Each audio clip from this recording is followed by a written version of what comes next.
തിരുവനന്തപുരത്ത് വീട് വെച്ച് നൽകാമെന്ന് വാഗ്ദാനം നൽകി വയോധികയെ യൂട്യൂബർ കബളിപ്പിച്ചതായി പരാതി. യൂട്യൂബർ ശാലു പേയാടിനെതിരെയാണ് ഗുരുതരമായ ആക്ഷേപം ഉയരുന്നത്. വീട് വെച്ച് നൽകുന്നതിനായി പിരിച്ചെടുത്ത പണം നൽകാത്തത് ചോദ്യം ചെയ്തതിനെ തുടർന്നാണ് ആക്രമണമുണ്ടായതെന്നാണ് വയോധികയുടെ പരാതി.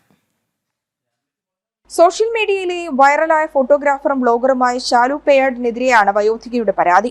വീട് വെച്ച് നൽകാമെന്ന് വാഗ്ദാനം നൽകി പണപ്പിരിവ് നടത്തിയതും ആ പണം നൽകണമെന്ന് ആവശ്യപ്പെട്ടതിനെ തുടർന്ന് ശാലു പേയാട് മർദ്ദിച്ചെന്നാണ് ശാന്ത വ്യക്തമാക്കുന്നത്. ശാന്തയെ മർദ്ദിക്കുന്ന ദൃശ്യങ്ങൾ പുറത്തുവരികയും സമൂഹ മാധ്യമങ്ങളിൽ വൈറലായി മാറുകയും ചെയ്തിരുന്നു.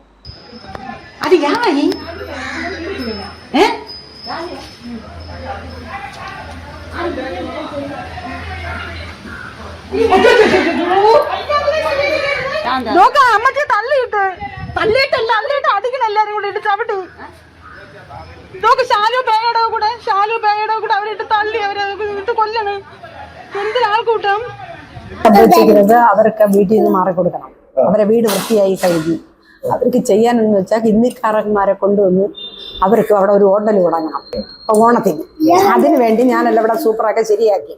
അപ്പം ഞാൻ മാറിക്കൊടുക്കണമെന്നുണ്ടെങ്കിൽ എന്നെ കൊണ്ടാക്കിയ രാഖിരാമനെ നിങ്ങൾ ഉൾപ്പെടെ കൊണ്ടാക്കിയ ആളിവിടെ വരണം, അല്ലാതെ ഇറങ്ങൂല. അത് ഞാൻ പറയുകയും ചെയ്തു. ഇതാണ് അവിടെ നടന്ന സംഭവം.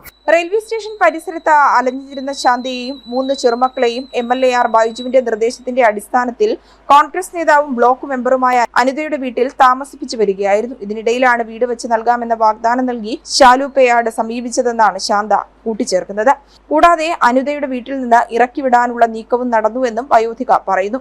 ആക്രമണത്തിൽ പരിക്കേറ്റതിനെ തുടർന്ന് ആശുപത്രിയിൽ ചികിത്സ തേടിയതിനു ശേഷം വിശ്രമത്തിലാണ് ശാന്ത. അതേസമയം തനിക്ക് നേരെയാണ് ആക്രമണം ഉണ്ടായതെന്നും മാനസിക പ്രശ്നമുള്ള ആളാണ് ശാന്തയെന്നുമാണ് ശാലു പേയാടിന്റെ വിശദീകരണം. സംഭവത്തിൽ മലയൻകീഴ് പോലീസ് കേസെടുത്ത് അന്വേഷണം ആരംഭിച്ചു. ജനം, തിരുവനന്തപുരം.